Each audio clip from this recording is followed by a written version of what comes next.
I stared at the empty spot in the driveway where my 2019 Honda Civic had been parked just hours before. The car I'd spent 2 years saving for while working through college.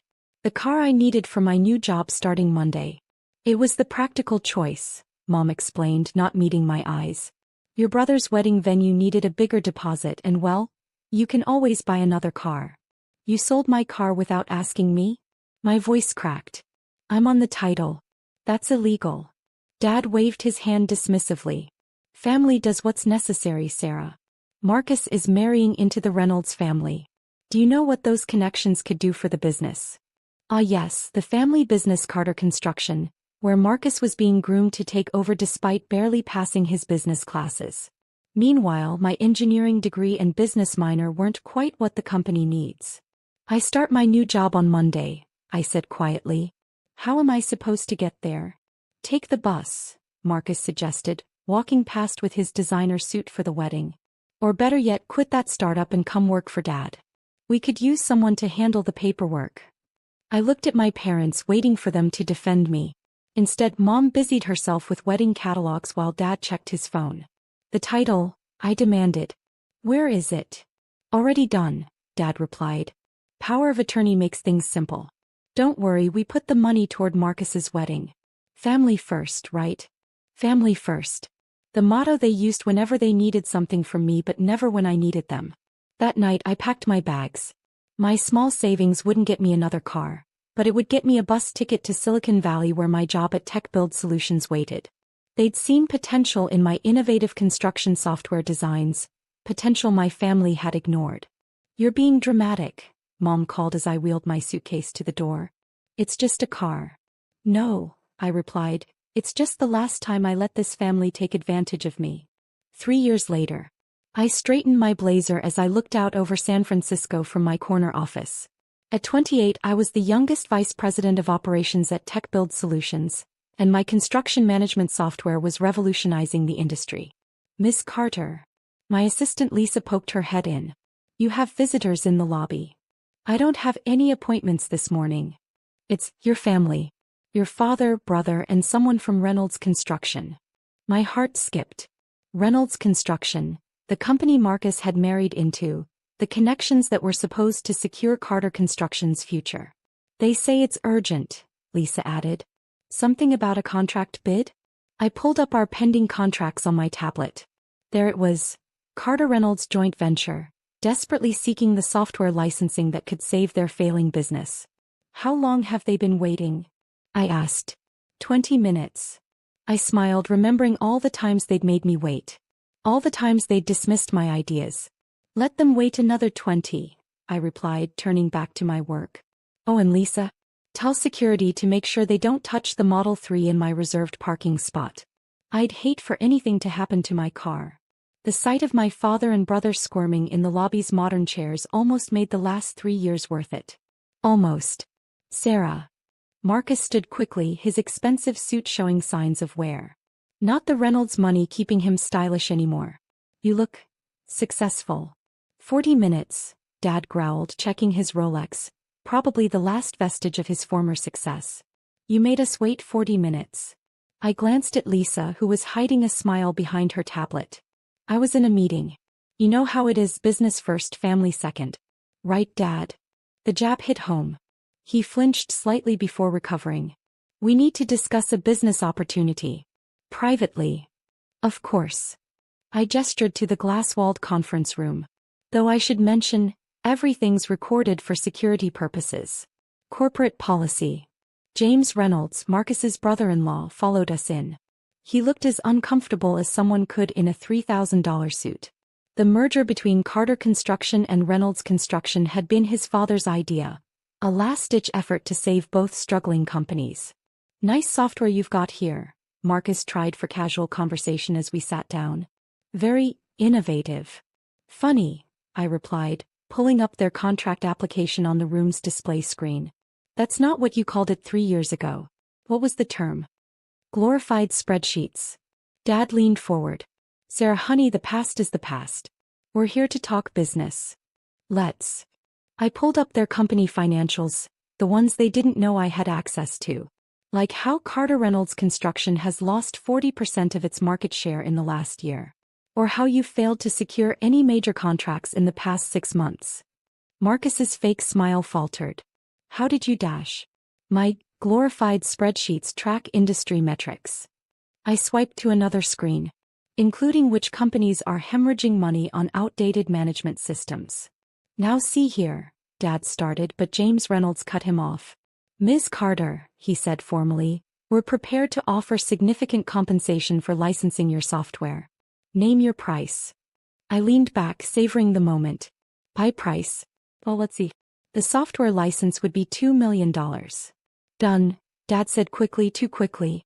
Per year. Marcus choked on his water. That's insane. The whole company isn't worth dash. He stopped, realizing what he'd admitted.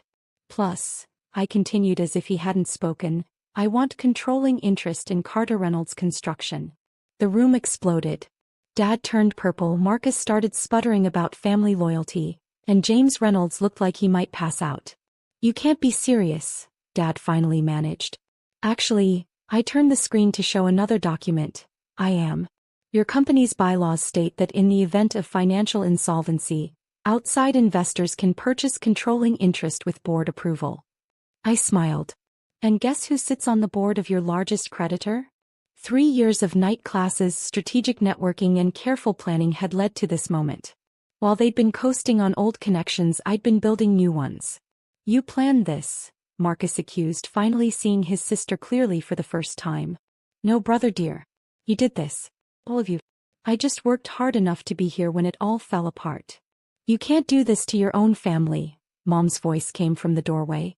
She must have arrived late, still carrying the self-righteous attitude that had driven me away 3 years ago. Family. I pulled up one final document on the screen. Like when you sold my car illegally. Here's the police report I filed back then. Never submitted it but kept it just in case. Dad's face went from purple to ashen. Vehicle fraud wasn't something his country club friends would easily forgive. What do you want? James Reynolds asked quietly. At least he was smart enough to recognize a checkmate when he saw one. Beyond the licensing fees and controlling interest? I stood, walking to the floor-to-ceiling windows overlooking the city. I want Marcus off the executive board.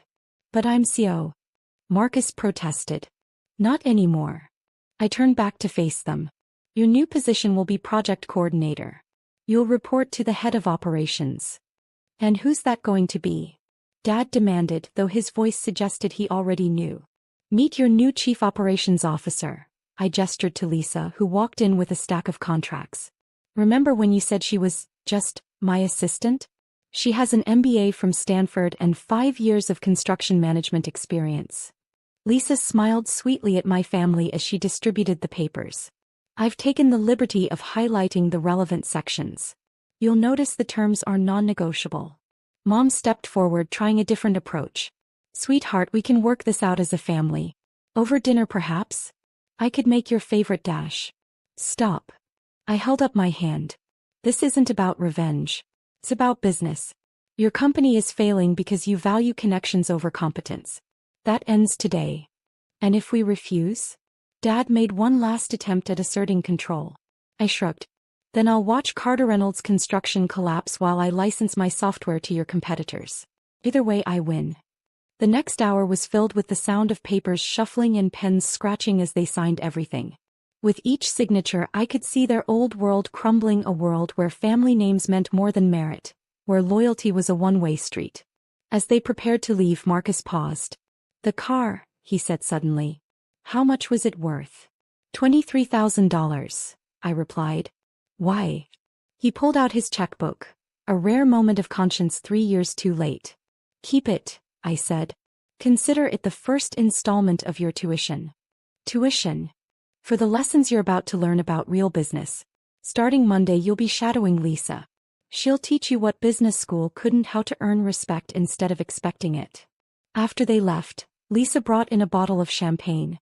Congratulations, boss. Though I have to ask, why keep them involved at all? Why not just let the company fail? I picked up a framed photo from my desk, my old Honda Civic. Because sometimes the best revenge isn't destroying what someone loves. It's making them watch while you transform it into something better. Speaking of transformations, Lisa grinned. Wait until they see the new company name. I smiled, looking at the mock-up of the new logo. Phoenix Construction Technologies rising above the old ways. Send out the press release, I told Lisa. And schedule a company-wide meeting for Monday. It's time everyone learned that success isn't inherited, it's earned. That evening as I drove my Tesla home, I passed the bus stop where I'd started my journey 3 years ago. The old Sarah would have given anything for her family's approval. The new Sarah had something better, their respect. Even if they had to be dragged kicking and screaming to give it. My phone buzzed with a text from Marcus. I'm sorry. For everything. I didn't respond. He'd have plenty of time to prove that apology meant something. After all, he had a lot to learn from his little sister, the one who turned a stolen car into an empire. 1 year later. I watched through my office window as Marcus gave a presentation to our project managers. He'd lost the designer suits and fake swagger, replaced by competence earned through actual work. He's improved, Lisa noted, handing me our latest quarterly report.